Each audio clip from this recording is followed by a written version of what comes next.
ఉన్నట్టుండి హేమ భుజం మీద ఎవరిదో చెయ్యి పడి గట్టిగా నొక్కి పట్టుకుంది. ఉలిక్కిపడిన హేమ తల తిప్పి చూసింది. రమేష్ ఎప్పుడొచ్చాడో హేమ వెనక వైపు నిలబడి ఉత్తరం వైపు చూస్తున్నాడు. అతన్ని చూడగానే హేమ చటుక్కున చేత్తో కళ్ళు గట్టిగా తుడిచేసుకుంది. నవ్వు ముఖంతో ఎంతసేపు అయిందొచ్చి? నేను చూడనే లేదు అంది. రమేష్ సమాధానం చెప్పలేదు. తదేకంగా హేమ మొహంలోకి చూస్తున్నాడు. అతని చూపులు సునిశితంగా ఉన్నాయి. హేమ మనసులో మెలితిరుగుతున్న బాధని చిరునవ్వు వెనక దాయటం అతను గమనించకపోలేదు. టైం ఎంతైంది ఇప్పుడు? అరే, నువ్వింత త్వరగా వస్తావనుకోలేదు. నేను కాఫీ డికాషన్ కూడా వేయలేదు. ఇదిగో వదిన ఉత్తరం. తనకి నీ మీద ఏమాత్రమూ కోపం లేదట. మరీ మరీ చెప్పమని రాసింది.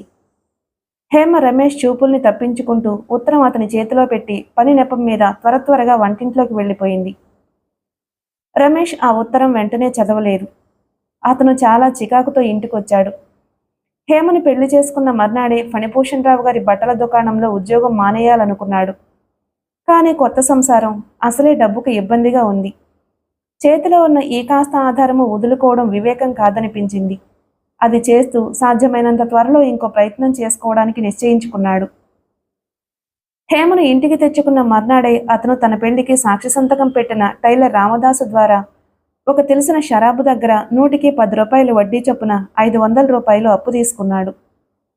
వాటితో హేమ రాసిన లిస్ట్ అంతా సాయంత్రానికల్లా కొనుక్కునొచ్చాడు. గుమ్మానికి కిటికీలకే పరదాలు, మంచం మీద దుప్పట్లు, వంట సామాను, హేమకి రోజు కట్టుకునేందుకు చీరలు, ఒక దేవుడి ఫోటో, 2 కుందులు. మొత్తానికి హేమ కోరిన సామానంతా తెచ్చాడు. హేమ రాకముందు ఖాళీగా బోసిగా ఉండే గది ఇప్పుడు కళకళలాడుతూ అందాలు విరజిమ్ముతూ మారిపోయింది. ఈ సామానంతా సర్దుతున్నప్పుడు హేమ ముఖంలో వెల్లివిరుస్తున్న సంతోషం చూసిన అతనికి ఎంతగానో సంతృప్తి అనిపించింది. ఈ డబ్బు అప్పు చేసి తెచ్చింది అని తెలిస్తే హేమ ముఖంలో ఈ ఆనందం ఉండదని అతనికి తెలుసు.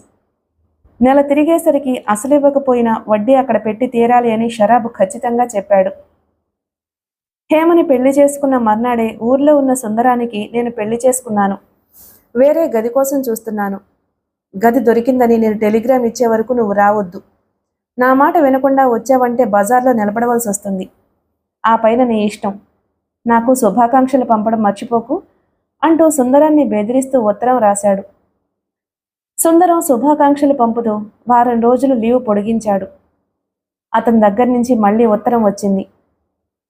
నువ్వు నీ కొత్త సంసారం మోజులో పడి నన్ను పూర్తిగా మర్చిపోయినట్లున్నావు. నాకింకా సెలవు దొరకదు. ఆ ఉద్యోగం కాస్త పోయిందంటే నా పని గోవింద. ఈ సోమవారం వచ్చేస్తున్నాను. ముందే హెచ్చరిస్తున్నాను, జాగ్రత్త అని రాశాడు. డబ్బు ఇబ్బందికి భయపడి స్వాభిమానం కూడా చంపుకుని ఉద్యోగం చేయటానికి ఎక్కడైతే సిద్ధపడ్డాడో ఆ ఉద్యోగమే ఈరోజు హఠాత్తుగా అతన్ని వదిలేసింది. ఉదయం వెళ్ళగానే మేనేజర్ పిలిచి నిన్ను పనిలో నుంచి తీసేశాం అని చెప్పాడు. కారణం అడిగితే సరిగ్గా చెప్పకుండా నసిగాడు. రమేష్ నిలదీస్తే చివరికి నువ్వు ఎవరో కస్టమర్తో అమర్యాదగా ప్రవర్తించావట అన్నాడు. అది శుద్ధ అబద్ధం.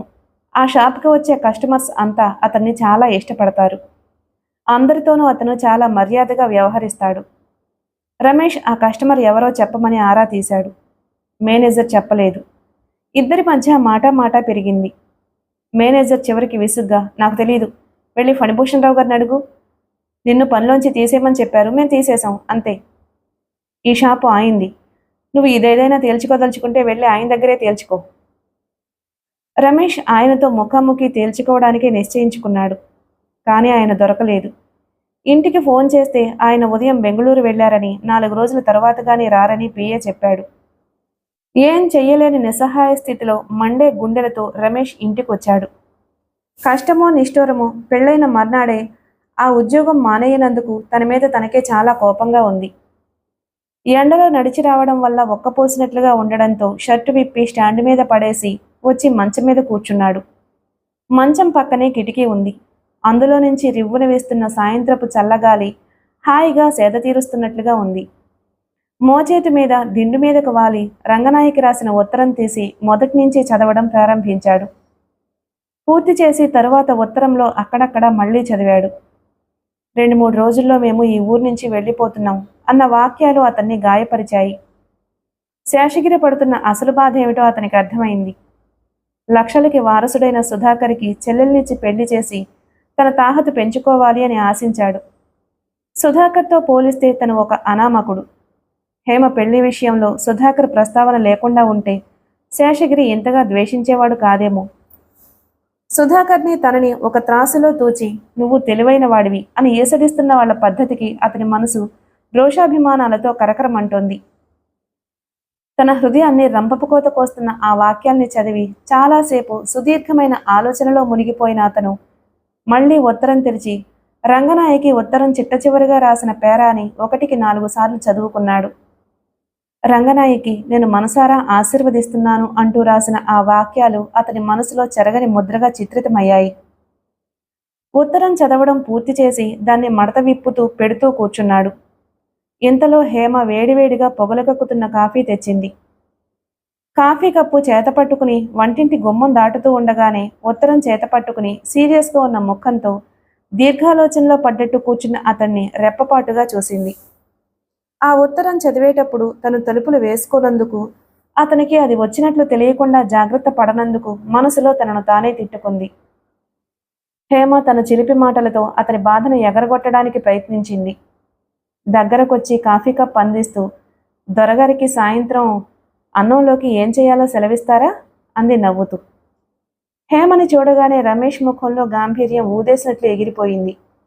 లేచి సరిగ్గా కూర్చున్నాడు. దొరసాని గారికి ఏది చేతనైతే అది, ఏం పెట్టినా అమృతతుల్యంగా భావించి సంతోషంగా తింటాను. హేమ ఇచ్చిన కాఫీ అందుకుని పక్కనున్న స్టూలు మీద పెట్టి హేమ చెయ్యి పట్టి దగ్గరకు తీసుకుని ఒళ్ళో కూర్చోబెట్టుకున్నాడు. హేమ వచ్చినప్పటి నుంచి చూస్తూనే ఉంది. రోజు మొత్తం మీద కనీసం ఒక్కసారైనా అతను అలా కూర్చోపెట్టుకుంటాడు.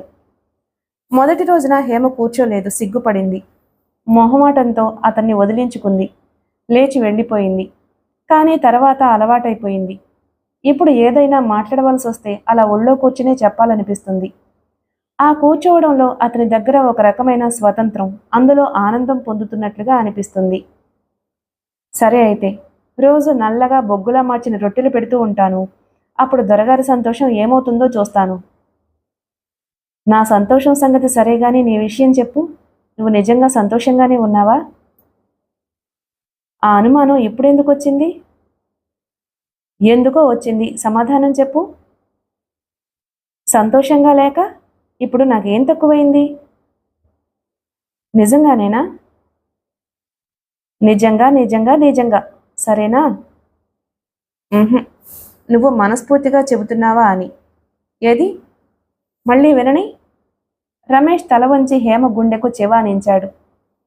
హేమ నవ్వుతూ అతని మెడ చుట్టూ చేతులు పెనవేసి అతని మెడ పక్కన వికృతంగా అసహ్యంగా ఉన్న కాలిన మచ్చ మీద వేళ్లతో ఆప్యాయంగా స్పృశిస్తూ ఏ వినిపించిందా అంది.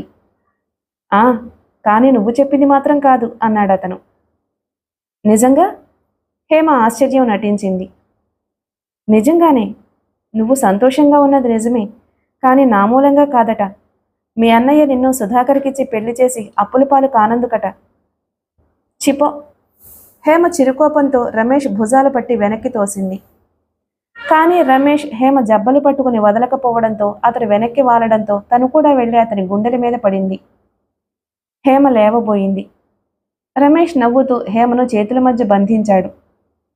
అక్కడ కాఫీ చల్లారిపోతుంది, గారాలు పోతూ గుర్తు చేసింది. పోనీ. రమేష్ పెదవులు హేమ నుదురు మీద పాపిటి మీద తారట్లాడుతున్నాయి. తాగడానికి పనికిరాదు, పారబోసేద్దాం. అబ్బా ఎంత వేస్టు. పోనీ రాములమ్మకివ్వు. నేను చచ్చినా ఇవ్వను. నన్ను ఆ రోజున పెళ్లి కూతురువే కానంటూ ఇన్సల్ట్ చేసింది. హేమ పెట్టిన ముఖం చూసి రమేష్ పకాలను నవ్వాడు. ఎంతలో బయట రాములమ్మ ప్రత్యక్షం అవనే అవ్వింది.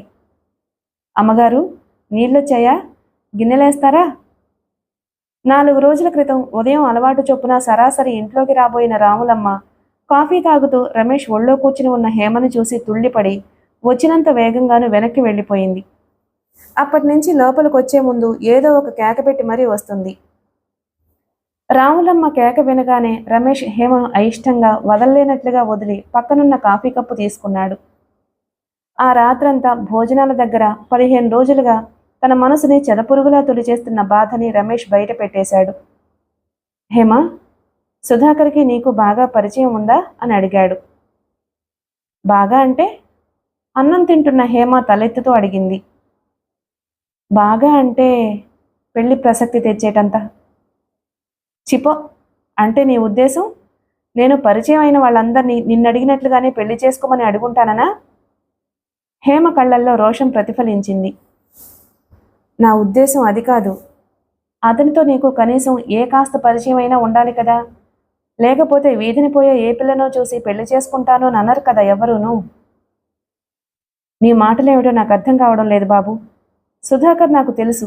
ఎలా తెలుసంటే నా ఫ్రెండ్ మాధురి అని ఒక అమ్మాయి ఉంది. ఒకసారి ఆ అమ్మాయి పుట్టినరోజు సందర్భంలో చూశాను. మాధురికి పెత్తల్లి కొడుకవుతాడు, అంటే అన్నగారన్నమాట. తర్వాత 2-3 సార్లు మాధురి ఇంట్లోనే చూశాను. ఒకసారి మాధురి అతను సినిమాకి వెళ్తూ నన్ను రమ్మంటే నేను కూడా వెళ్ళాను. ఇంకోసారి నేను మధు ఎగ్జిబిషన్కి వెళ్తే అతను కనిపించాడు. కొద్దిసేపు మాతో కలిసి తిరిగాడు. ఇంటి వరకు వచ్చి తన కారులో తీసుకొచ్చి దించుతానన్నాడు. నేనే వద్దని రిక్షాలో వచ్చేశాను. ఇది మా పరిచయం. నువ్వు ఇంకేమైనా అడగాల్సి ఉందా? రమేష్ లేదన్నట్లు తల తిప్పాడు. అతను హేమకి కోపం వచ్చినట్లు గ్రహించాడు. హేమ చెయ్యి కడుక్కుని లేస్తూ అంది. రమేష్, నేను కూడా ఒక మాట స్పష్టంగా చెబుతున్నాను. సుధాకర్ గురించి ఇంకా మనం మాట్లాడుకోవద్దు. నాకు ఎలాగో ఉంది. రమేష్ కూడా చెయ్యి కడుక్కుని లేచాడు. అదేమిటి, మజ్జిగ వేసుకోలేదే? హేమ హెచ్చరించింది. పరధ్యాసగా ఉన్న రమేష్కి అప్పుడు గానీ తను సగం భోజనంలో చెయ్యి కడిగేసుకున్నట్లు గుర్తు రాలేదు. వద్దు హేమ, చాలు. ఈ పూట నాకు ఆకలిగా లేదు. సిగరెట్ల కోసం కిళ్ళీ కొట్టు దగ్గరకు వచ్చిన అతని మనసులో ఇంకా ఏదో తొలుస్తున్న వాడిలా తల వంచుకుని అలా బజార్లోకి నడక సాగించాడు. సుధాకర్ సంగతి ఇక మనం మాట్లాడుకోవద్దు, నాకు ఎలాగో ఉంది అన్న హేమ మాటలే అతని చెవుల్లో గింగురుమంటున్నాయి. హేమ ఎందుకలా అంది అంటే దాని అర్థం ఏమిటి? క్రమంగా అతని మనసు మిగతా విషయాల మీదకు మళ్ళింది. ఫణిభూషణ్ రావు గారు ఇంత హఠాత్తుగా తనని ఉద్యోగంలో నుంచి తీసేయడానికి కారణం కూడా తెలియలేదు. వద్దన్న రంగనాయకి ఉత్తరం పదే పదే గుర్తుకొస్తుంది. రేపో ఎల్లుండో సుందరం వచ్చేస్తాడన్న విషయం కూడా మాటిమాటికి నాకు ప్రాధాన్యతనివ్వు అన్నట్లు కదులుతోంది. మనసు చికాకు అయినప్పుడల్లా వచ్చి వీధి చివర ఉన్న పిల్లల పార్కులో బెంచి మీద కాసేపు పడుకోవడం అతనికి బాగా అలవాటు. ఇప్పుడు కూడా అతని శరీరం యాంత్రికంగా అదే పని చేసింది. దూరంగా ఉన్న క్లాక్ టవర్ 10 గంటలు కొట్టినప్పుడు గాని అతనికి స్పృహ రాలేదు. ఇంటి నుంచి బయలుదేరి దాదాపు 2 గంటలవుతుంది. హేమ ఒక్కతే ఉంది. అతను నిద్రలోంచి ఉలిక్కిపడి లేచిన వాడిలా గబగబా ఇంటికొచ్చాడు. అతను ఆశించినట్లు ఊహించినట్లు హేమ పడుకోలేదు, మేలుకునే ఉంది. అతను ఇంట్లో అడుగు పెట్టేసరికి టేబుల్ దగ్గర కుర్చీలో కూర్చుని నిద్రొచ్చిన దానిలా టేబుల్ మీదకి ఒదిగి కూర్చుని ఉంది. తన కోసం ఎదురు చూస్తూ అలా కూర్చుంది అనుకున్న రమేష్ దగ్గరగా వెళ్ళి మృదువుగా తడుతూ హేమ అని పిలిచాడు. హేమ చటుక్కున లేచింది. అతని మెడ చుట్టూ చేతులు పెనవేసి గుండెల్లోకి ఒదిగిపోతూ రమేష్ అంటూ బావురుమంది. అతను కంగారు పడిపోయాడు. వెక్కి వెక్కి ఏడుస్తున్న హేమను బుజ్జగిస్తున్న మాటలతో అనునయంగా చెబుతూ బలవంతంగా నడిపించి తీసుకొచ్చి మంచం మీద కూర్చోపెట్టాడు. ఏమిటి హేమ, ఏమైంది అని అడిగాడు. నన్ను క్షమించు. నీకు కోపం వచ్చింది కదూ. సుధాకర్ విషయం మాట్లాడొద్దు అనడంలో నా ఉద్దేశం వేరే ఏమీ లేదు. అతను తెల్లబోయినట్లు చూశాడు. హేమ అతన్ని మరింతగా హత్తుకుపోతూ, రమేష్, నా మీద ఎప్పుడూ కోపం తెచ్చుకోవద్దు. ఒకవేళ కోపం వచ్చినా ఇంకేదన్నా చేయగానే ఇలా ఇంట్లో నుంచి మాత్రం వెళ్ళిపోకు అంది. హేమ, హేమ. అతని చేతులు హేమను ఊపిరాడనంత దగ్గరగా లాక్కున్నాయి. అతని పెదవులు హేమ నుదుటిని, చెంపని ఎక్కడ పడితే అక్కడ ఆవేశంగా చుంబించసాగాయి. హేమ అతన్ని ఎలాగో తప్పించుకుంటూ అడిగింది. రమేష్, నువ్వు నాకు వాగ్దానం చెయ్యాలి. ఏమిటది? చెప్పు. నన్నెప్పుడూ వదిలేయను అని ఒట్టేయి. అతడు నిర్ఘాంతపోయినట్లు చూడసాగాడు. వెయ్యి. దేవుడి మీద ఒట్టేసి ప్రమాణం చెయ్యి. దేవుడి మీద నాకు నమ్మకం లేదు హేమ, నిస్సహాయంగా అన్నాడతను. దేవుడి మీద లేదు? మరి ఇంకెవరి మీద ఉంది నీకు నమ్మకం? నీ మీద. ఈ ప్రపంచంలో ఎవ్వరి మీద లేని నమ్మకం నీ మీద ఉంది. నా జీవితంలో సుఖ సంతోషాలు, సంతృప్తి అనేవి ఏవైనా ఉంటే అవి ఒక్క నీతోనే ఉన్నాయి. నీ మీద ఒట్టేసి చెబుతున్నాను, నన్ను నమ్ము. హేమ చెయ్యి తీసుకుని తన గుండెల మీద ఆనించుకున్నాడు రమేష్. చాలాసేపు అయిన తర్వాత హేమ అతని పక్కన నిశ్చింతగా నిద్రపోతుంది. రమేష్కి ఇంకా నిద్ర రావడం లేదు. మెల్లగా హేమకి మెలకు రానియకుండా హేమ చెయ్యి తీసుకుని మెడ చుట్టూ వేసుకున్నాడు. పూల చెండులా కోమలంగా ఉన్న ఆ చేతి స్పర్శ అతనికి ఎంతో హాయిగా ఉంది. జీవితంలో మొట్టమొదటిసారిగా నేను ఒంటరివాణ్ణి అనే నిస్పృహ అతడి మనసు నుంచి పూర్తిగా తొలగిపోయింది. 1 గంట ఇంటికి ఆలస్యంగా వచ్చినందుకు హేమ చేసిన గడబిడ అతనికి ఎంతో మధురంగా ఉంది. 1 గంట క్రితం అతడి మనసు తికమక పెట్టిన చికాకులు కూడా ఇప్పుడంత తీవ్రంగా అనిపించటం లేదు. ఆప్యాయత, అనురాగం కురిపించే భార్య ఉంటే ఆ ఇల్లు మగవాడి పట్ల నిజంగా స్వర్గమే అవుతుంది. రమేష్ పెదవులు హేమ చేతిని అంటనట్లు తాకాయి. హేమ అంత హఠం చేసి తనను ఈ పెళ్లికి వంచకపోతే ఈ సుఖశాంతులు తనకు దక్కేవా? రమేష్ మనసు హేమ పట్ల కృతజ్ఞతతో మోకరిల్లింది. హేమను బాధ పెట్టే ఏ చిన్న పని చేయకూడదు అని నిశ్చయించుకున్నాడు. మర్నాడు తెలతెలవారుతూ ఉండగా అన్నమాట ప్రకారం సుందరం ఊరి నుంచి దిగాడు. రమేష్, రమేష్ అంటూ తలుపులు తడుతూ గావు కేకలు. గాఢ నిద్రలో ఉన్న హేమ బద్ధకంగా కళ్ళు విప్పే లోపల రమేష్ లేచి వెళ్లి తలుపులు తీశాడు. సుందరం పెట్టి పట్టుకుని లోపలికి వచ్చాడు. అపరిచిత వ్యక్తిని చూడగానే హేమ చప్పున లేచి లోపలకు వెళ్ళిపోయింది. సుందరం రమేష్తో పాటు మంచం మీద కూర్చుని ఊరి కబుర్లు చెబుతున్నాడు. మా నాన్నకి ఆఖరిసారిగా చెప్పొచ్చేశానోయ్, ఈ నెలాఖరు లోపల రాకపోతే లాయర్ నోటీస్ ఇప్పించేది ఖాయమని కబురు చేయమన్నాను. వస్తుందా సరే, లేకపోతే డైవర్స్ ఇచ్చేసి హాయిగా వేరే పెళ్లి చేసుకుంటాను. సిగరెట్ ఉందా? రైల్లో నా పెట్టి ఖాళీ అయిపోయింది. రమేష్ లేచి వెళ్ళి డ్రాయర్ తెరిచి సిగరెట్ పెట్టే అగ్గిపెట్టే తెచ్చిస్తూ, నువ్వు మీ అత్తగారి ఊరు వెళ్ళి ఆ అమ్మాయితో స్వయంగా ఒక్కసారి మాట్లాడకపోయావా అన్నాడు. మాట్లాడడానికి ఆవిడ గారు నాకు ఒంటరిగా దొరికితేనా? మా అత్తగారో పిన్నత్తగారో ఎప్పుడూ పోలీసుల్లా కాపలా కాస్తూనే ఉంటారు. ఏదైనా ఆ అమ్మాయికి ఇంకా చిన్నతనం. ఓ పక్క తల్లి, ఇంకో పక్క నువ్వు, అందులో ఒక్కతే పిల్ల అని చెబుతున్నావు. ఆ అమ్మాయికి తల్లి పట్ల అంత శ్రద్ధ ఉండడం న్యాయమే. మరి నువ్వే కాస్త సహనం వహించాలి. ఇంకేం సహనం నా బొంద? పెళ్ళయి 6 ఏళ్లైనా బ్రహ్మచారిలా ఏడుస్తున్నాను. అసలు ఇదంతా మా నాన్న చేశాడు. పెళ్ళి అనగానే నేను వచ్చి అక్కడ ఉంటానని మాట జారడంతో వచ్చింది ఈ అవస్థ. మరి ఇంకే? అప్పుడు పెద్ద ఆస్తి, ఒక్కతే పిల్ల, బోలెడు కట్నం వస్తుంది అని ఆశపడ్డాడు. పెళ్ళైతే చాలే అని వాళ్ళు చెప్పిన ప్రతిదానికి తలూపుంటాడు. ఇప్పుడేమో నేను ఆ మాటే అనలేదు అంటున్నాడు. ఆవిడ అబద్ధం అంటుంది. ఇందులో ఎవరు అబద్ధం ఆడుతున్నారో ఆ భగవంతుడికే తెలియాలి. పోనీ ఇప్పటికైనా అక్కడికి వెళ్ళి ఉండడానికి నాకేమీ అభ్యంతరం లేదు.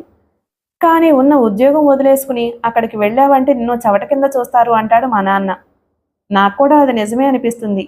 ఏ బ్లేడ్లు కొనుక్కోవాలన్నా 2 రూపాయలు ఇవ్వండి అత్తగారు అని దేభ్యం మొహం వేసుకుని అడగాలి. నువ్వు అలా ఎందుకు భయపడతావు? అక్కడికి వెళ్తే డబ్బు పెత్తనం అంతా నీకే ఇస్తుందేమో. ఎవరు? ఆవిడ. అమ్మో, ప్రాణం పోదు. పిల్లికి కూడా బెచ్చం వేయకుండా కూడబెట్టిన ఆస్తది. ఆవిడ బ్రతికున్నంతకాలం ఆ డబ్బు మీద ఇంకొకరి చేయి పడనివ్వదు. ఆవిడ తినదు, ఇంకొకరిని తిననివ్వదు. ఆవిడకి ఎంత వయసు ఉంటుందేమిటి? ఏ, మంచి వయసే, నడి వయసు. గుండు చెంబులా ఉంటుంది. లక్షణంగా 100 ఏళ్ళు బ్రతుకుతుంది. ఆవిడ దాటిపోయే లోపల నేను ముసలి డొక్కునవుతాను. ఏమిటో వెధవగోల. అయినా రమేష్, అసలు డబ్బున్న ఆడపిల్లని చేసుకోకూడదోయ్. ఎంతైనా వాళ్ళకి గీర జాస్తి. సుందరం ఆవులించి ఒళ్ళు విరుచుకున్నాడు. అబ్బా, రాత్రంతా రైల్లో నిద్రే లేదు. ఎక్కడ చూసినా పుట్టలు పుట్టలుగా ఒకటే జనం. కాలు పెట్టే సందు లేదు. సరిగా కూర్చోవడానికే జాగా లేదు. నిద్రొస్తుంది అంటూ చెప్పులు విడిచి మంచం మీద పడుకున్నాడు. తెల్లటి పక్క హాయిగా ఉంది. దిండు మీద నుంచి ఏదో కొత్త రకం తలనూనె వాసనలు తేలి వస్తున్నాయి.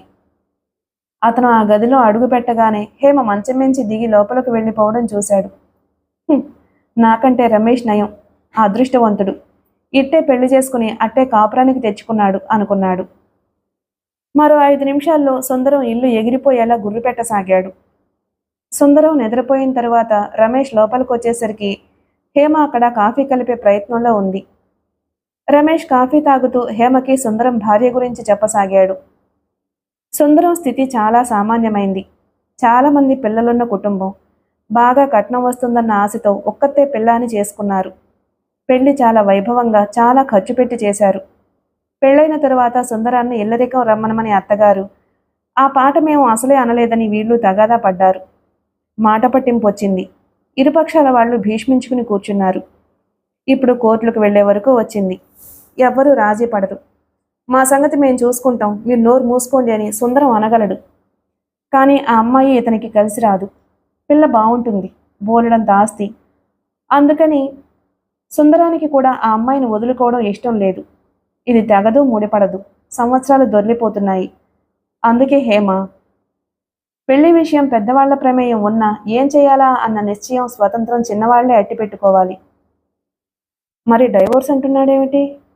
అంతా శ్రద్ధగా విన్న హేమ అనుమానంగా అడిగింది. వాడి మొహం అదో స్టంటు. ఈ మాట నేను 2 ఏళ్ల నుంచి వింటున్నాను. చెప్పానుగా, వాడు ఆ అమ్మాయిని వదులుకునేందుకు సిద్ధంగా లేడని. ఆ ఉద్దేశమే ఉంటే ఆ పని ఎప్పుడో చేసేవాడు. ఒకసారి మనస్ఫూర్తిగా తాళి కట్టి స్వీకరించి మళ్ళీ వదిలేసేవాళ్ళంటే నాకు అసహ్యం. నాకూడా. రమేష్ నవ్వుతూ అంగీకరించాడు. పెళ్లైన 15 రోజుల తరువాత అతను, హేమ ప్రప్రథమంగా దూరంగా నిలబడి విడివిడిగా కాఫీ తాగుతున్నారు. ఇది గుర్తించిన అతను వెంటనే అన్నాడు, భర్తలకి దూరంగా నిలబడి కాఫీ తాగే ఆడవాళ్లంటే కూడా నాకు ఇష్టం లేదు. హేమ కూడా నవ్వింది. రమేష్ దగ్గరకు రమ్మన్నట్లు చెయ్యి అందించాడు. హేమ రానన్నట్లు తల ఊపింది. 9 గంటలకి సుందరం లేచి స్నానం చేసి హేమ వడ్డించిన వేడివేడి భోజనం తిని ఆదరాబాదరాగా ఆఫీసుకు పరిగెత్తాడు. అతను వెళ్ళగానే హేమ ముందు గదిలోకి వచ్చి మంచం మీద ఉన్న దుప్పటి, దిండు కవర్లు లాగి పెరట్లో ఉన్న తన తెల్లటి చీర తీసి పక్క మీద పరిచింది. రాత్రేగా మార్చావు, మళ్ళీ తీస్తున్నావే? పేపర్ చూస్తున్న రమేష్ అడిగాడు. అతను పడుకోలా? పడుకుంటే ఏమైంది? ఛీ, అసహ్యంగా. మీ ఇంటికి బంధువులు ఎవరూ రారా హేమ? వస్తే వాళ్ళు వెళ్ళిపోగానే వదిన ఇలాగే మార్చేస్తుంది. కానీ సుందరం ఒక పూటతో వెళ్ళిపోయే మనిషి కాదు. సాయంత్రం ఆఫీస్ నుంచి రాగానే మళ్ళీ ఆ పక్క మీద పడుకుంటాడు. వేరే మంచం కొనుక్కోమని చెప్పు. రమేష్ నవ్వాడు. ఆ పని మనమే చేయాల్సి వస్తుంది. ఎందుకంటే మంచం సుందరానిది, పరుపు నాది.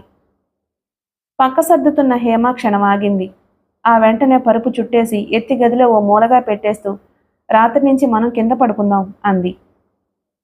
నీ ఇష్టం, కానీ సుందరం ఒప్పుకుంటాడు అని నేను అనుకోను. హేమ అతని దగ్గరగా వచ్చింది. రమేష్, నాకు కొన్ని సెంటిమెంట్స్ ఉన్నాయి. నీకవి చాదస్తంగా అనిపించినా పైకి అనొద్దు. ఉదాహరణకి మన పక్క, మనం తినే కంచాలు, మనం వాడే కాఫీ కప్పులు ఇంకొకరు వాడితే నాకు ఇష్టం ఉండదు. బాగా జ్ఞాపకం ఉంచుకో. బాగా ఉంచుకుంటాను అన్నాడు అతను. హేమ ఇల్లు సర్దుతూ, దొరగారు ఈరోజు షాపుకు బయలుదేరరా? ఇంకా పేపర్ చూస్తున్నారు అంది. అన్నాడు రమేష్. హేమ చేస్తున్న పని ఆపి అతని వైపు చూసింది. నిజంగా? నీ మీదొట్టు. వారం రోజులు తిరగకుండానే సుందరం హేమకి బాగా అలవాటయ్యాడు. ఇంటికి వస్తూనే సరాసరి వంటింట్లోకి వెళ్ళి ఏది కావాలి అని అడగగలిగిన స్వాతంత్రం సంపాదించుకున్నాడు. వంటింట్లో చనువుగా వచ్చే నెపంతో హేమతో అవే ఇవే మాట్లాడుతూ సామాన్లు ఆ మూత ఈ మూత తీసి ఏవి లేవో చూసి సాయంత్రానికల్లా అవి తెస్తున్నాడు. ఒకరోజు హేమ అతనితో అనవసరంగా ఇలా డబ్బు ఖర్చు చేయొద్దు అని దెబ్బలాడింది. నేనేమీ ఊరికే ఇవ్వడం లేదు. రమేష్కి ఏదైనా ఉద్యోగం దొరకగానే వడ్డీతో సహా వసూలు చేస్తాను అన్నాడు సుందరం. కనీసం అలా అంటే అయినా హేమ అంగీకరిస్తుందేమో అని.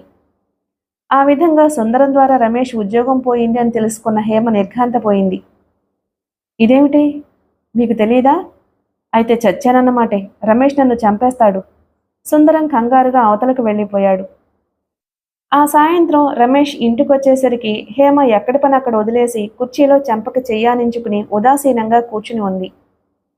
ఏమిటి హేమ, అలా ఉన్నావే? ఒంట్లో బాగాలేదా? దగ్గరకొచ్చి ఆదుర్దాగా నుదుటి మీద చెయ్యి వేస్తూ అడిగాడు రమేష్. హేమ తలెత్తి అతని వైపు చూసింది. రమేష్ హేమ నుదుటి మీద అరచేయి ఆనించి చూశాడు. నువ్వు నా దగ్గర ఇంత ధైర్యంగా అబద్ధం ఆడగలవని నేను అనుకోలేదు. చెప్పు, నాకు తెలియకుండా ఇంకెన్ని సంగతులున్నాయి అంది. హేమ హేమ కళ్ళల్లో గిర్రును నీళ్లు తిరిగాయి. నిజం చెప్పు, ఉద్యోగం పోయింది అని నాకెందుకు చెప్పలేదు? నేను బాధపడతాననుకున్నావా?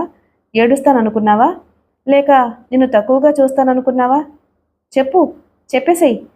ఇంకెన్ని అబద్ధాలు ఆడావు నా దగ్గర? హేమ, నేను ఉద్యోగం పోయింది అని చెప్పిన మాట నిజమే, కానీ అది అబద్ధం కాదు. కాదు కాదు ఈ ఉద్యోగం పోతే ఇంకొకటి దొరుకుతుంది. ఆ మాట చెప్పి నీ కళ్ళల్లో ఆనందం హరింప చేయటం నాకు ఇష్టం లేదు. ఇది అబద్ధం కాదు, నా స్వార్థం. హేమ కోపం కొద్దిగా చల్లారింది. లేచి అతని దగ్గరగా వచ్చింది. రమేష్, నీకు పుణ్యం ఉంటుంది. నా దగ్గర ఎప్పుడూ ఏది దాచుకు. ఏ విషయమైనా నీ నోటి నుంచి వింటే నాకేమీ బాధ అనిపించదు. అదే ఇంకెవరో వచ్చి చెబితే నాకు తలవంపుగా ఉంటుంది. చచ్చిపోవాలి అన్నంత బాధేస్తుంది. అలాగే హేమ, అలాగే. కొత్త విషయం వింటున్నట్లుగా అన్నాడు. ఆర్థిక స్థితి అస్తవ్యస్తంగా ఉన్న హేమ రమేష్ల సంసారం సుఖంగానే గడిచిపోతుంది. ఆ వీధిలో మొదట అందరూ హేమను లేచిపోయి వచ్చిన మనిషిలా ఏసటింపుగా అసహించుకున్నట్లుగా చూశారు. ఇది గ్రహించిన రమేష్ వెంటనే ఆ ఇల్లు మార్చేయడానికి ప్రయత్నించాడు. కానీ హేమ ససేమిరా ఒప్పుకోలేదు. చిన్న ఇల్లు ముచ్చటగా ఉంది.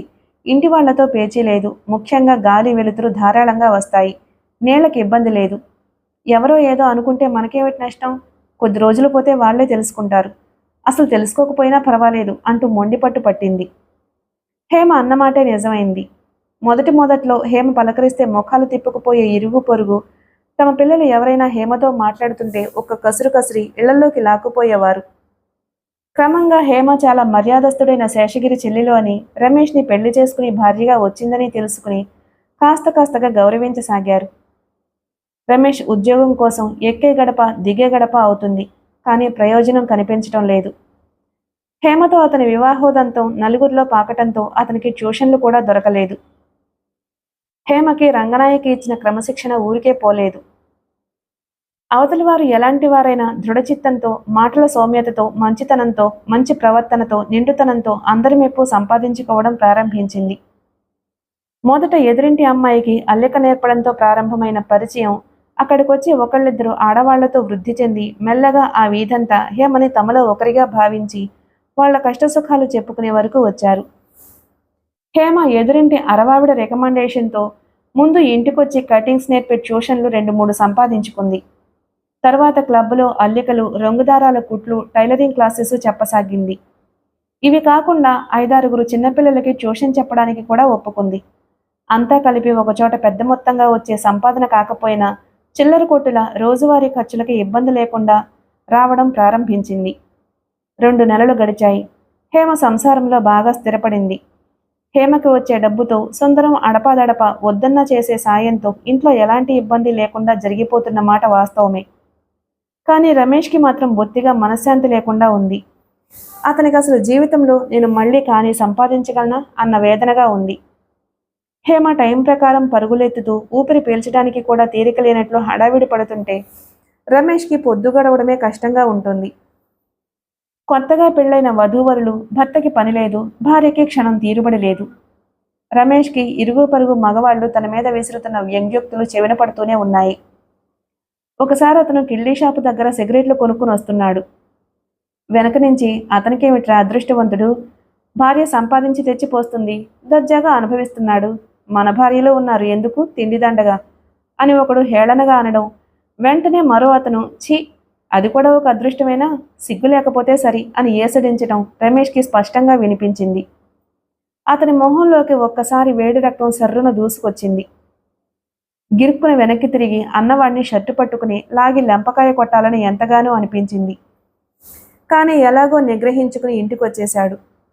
ఆ రోజు నుంచి అతను సిగరెట్లు తాగడం మానేశాడు. కానీ ఇలాంటి విషయాలు హేమ చురుగ్గా పసిగడుతుంది. ఒకరోజు మధ్యాహ్నం ఎందుకో డ్రాయర్ తెరిచిన హేమకి అందులో రమేష్ ఖర్చుల కోసం ప్రత్యేకంగా పెట్టిన డబ్బు పెట్టినట్లుగానే ఉంది. హేమ పర్సు డ్రాయర్లో పడేసి పుస్తకం చదువుకుంటున్న రమేష్ దగ్గరకు వస్తూ, నిన్ను డాక్టర్ దగ్గరికి తీసుకువెళ్తాను పదా అంది. ఎందుకు? ఆశ్చర్యంగా చూశాడతను. రోజుకి 2 పెట్టెలు ఖాళీ చేసేవాడివి, 3 రోజుల నుంచి ఒక్క సిగరెట్ కూడా తాగలేదు, ఇదేమైనా జబ్బేమో? రమేష్కి అర్థమైంది. నవ్వేస్తూ అన్నాడు, అదేం కాదు. నిన్న పేపర్లో సిగరెట్ తాగితే క్యాన్సర్ వస్తుంది అని చదివాను, అందుకని మానేశాను. నిన్న పేపర్లో చదివితే మొన్నటి నుంచి ఎలా మానేసావబ్బా? మొన్నటి నుంచి ఎక్కడా? నిన్నటి నుంచే. డబాయించుకు నన్ను, నాకు డబ్బు లెక్కుంది హేమ సీరియస్గా అంది. రమేష్ పట్టుబడ్డట్టు చూశాడు. హేమ వెళ్ళి డ్రాయర్ తెరిచి సిగరెట్ పెట్టి తీసి సిగరెట్ తీసి అతడి నోట్లో పెట్టి వెలిగించింది. అలవాటు మానుకోదలుచుకుంటే ఒక్కసారిగా కాదు, క్రమంగా మానేయడం మంచిది. నేను మానగలను హేమా. అయితే సంతోషమే, కానీ ఇప్పుడు కాదు. నువ్వు ఉద్యోగంలో చేరిన తర్వాత మానే. ఆ డబ్బులు దాచుకుని నేను నగలు చేయించుకుంటాను. అబ్బా, సిగరెట్ ఇంత రుచిగా ఉండడం నేను ఎప్పుడూ చూడలేదు. అది నువ్వు వెలిగించటం వల్లే వచ్చింది. నాకే ఇక నుంచి ఈ పని నువ్వే చేయాలి. చిత్తం. అయితే నేను ట్యూషన్ల మధ్యలో ఇంటికి పరిగెత్తుకు రావాల్సి ఉంటుంది. ఇప్పుడు కాదులే, నాకు ఉద్యోగం దొరికిన తర్వాత. మాట సవరించాడు అతను. ఆ రోజు నుంచి రోజుకి ఒక సిగరెట్ పెట్టి హేమే తెచ్చి డ్రాయర్లో పడేస్తుంది. రమేష్ 2 రోజులకు ఒకసారి గడ్డం చేసుకోవడం ప్రారంభించాడు. ఈ పొదుపెప్పటి నుంచి? నిలదీసింది హేమ. నేనేం బయటికి వెళ్ళడం లేదుగా అన్నాడతను. అంటే మనం నీటుగా ఉండడం కేవలం బయట వాళ్ళ కోసమే అన్నమాట. 100కి 90 పాళ్ళు అంతే అనుకో అన్నాడతను. ఆ రాత్రి హేమ పక్క కింద వేసుకుంది. ఇదేమిటి అన్నాడతను ఆశ్చర్యంగా. నేను నీ మంచం మీద పడుకోను. నీ మాసిన గడ్డం గుచ్చుకుంటుంది, నాకు నిద్ర పట్టదు. రమేష్ వెంటనే లేచి అప్పటికప్పుడు గడ్డం చేసుకున్నాడు. ఆ విధంగా చిన్న చిన్న అలకలతో రాజీలతో హేమ కొత్త సంసారం స్వర్గంలా ఉంటే బయట వాళ్ళు విసిరే సూటీపోటీ మాటలు నరకంగా ఉండేవి. ఆ నరకాన్ని హాలాహలంలా దిగమింగుతూ ఈ స్వర్గం అనే అమృతంలో పునీతమవుతూ రాత్రిలో శరవేగంగా గడిచిపోతుంటే పగళ్ళు నత్తనడకలా నడుస్తూ ఉండగా మొత్తానికి రోజులు గడిచిపోతున్నాయి రమేష్కి. రమేష్ హేమని కించిత్తు కూడా బాధ పెట్టకూడదని ఎంత దృఢనిశ్చయం చేసుకున్నాడో అందుకు విరుద్ధంగా ఏదో ఒక విషయంలో హేమని బాధకి గురి చేయడం జరుగుతూనే ఉంది. రమేష్ హేమల సంసారం ఒకరి పట్ల ఒకరికి ఉన్న ప్రేమానురాగాలతో అవి పరస్పరం ఇచ్చిపుచ్చుకునే ఆనందంతో సుఖంగా శాంతిగా గడిచిపోతున్నా బయట వాళ్ళు వ్యంగ్యంగా సూటీపోటీగా అనే మాటలకు గురికాక తప్పడం లేదు. చిత్రంగా ఆ మాటలు హేమ కంటే రమేష్నే ఎక్కువగా బాధిస్తున్నాయి. హేమ మిగతా ప్రపంచంతో తనకేమీ సంబంధం లేనట్లుగా, తను రమేష్ చుట్టూనే అల్లుకుపోయినట్లుగా, చిన్నారి ఇల్లే తన జీవితం సర్వస్వం అన్నట్లుగా ప్రవర్తించసాగింది. గతంలో రమేష్ చాలాసార్లు ఉద్యోగం లేకుండా ఉన్నాడు. చాలాసార్లు చేతిలో డబ్బు లేక ఇబ్బంది పడ్డాడు. కానీ దానికంటే హేమ తెస్తున్న డబ్బు మీద రోజులు గడవడం అతనికి ప్రాణాంతకంగా ఉంది. అసలే తన వివాహం గురించి అందరూ అనేక రకాలుగా అనుకుంటున్నారు. దానికి తోడు హేమ ఇలా ట్యూషన్లంటూ ఇల్లిల్లు తిరుగుతూ ఉంటే నలుగురు ఎలా భావిస్తారో అతను ఎరగందేమీ కాదు. అతనికి చాలాసార్లు హేమని ఆ ట్యూషన్లు చెప్పడానికి వెళ్ళనీయకుండా చేయాలి అని అనిపించేది. తను ఒకసారి వద్దు హేమ, నాకు చాలా బాధగా ఉంది అంటే హేమ మానేస్తుంది. ఎందుకు అని కారణం కూడా అడగదు. కానీ హేమ చేతిలో ఉన్న ఈ ట్యూషన్స్ కూడా వదులుకుంటే చివరికి భోజనానికి కూడా ఇబ్బంది పడే పరిస్థితి వస్తుంది. తను సంపాదించలేని కారణంగా హేమకు వస్తున్న సంపాదన మానుకోవడం ఏమి న్యాయం? లోకులు నవ్వుతున్నారా? నవ్వని హేళన చేస్తున్నారా? చెయ్యని. రమేష్కి ప్రస్తుతం సహనం ఒక్కటే శరణ్యమయ్యింది.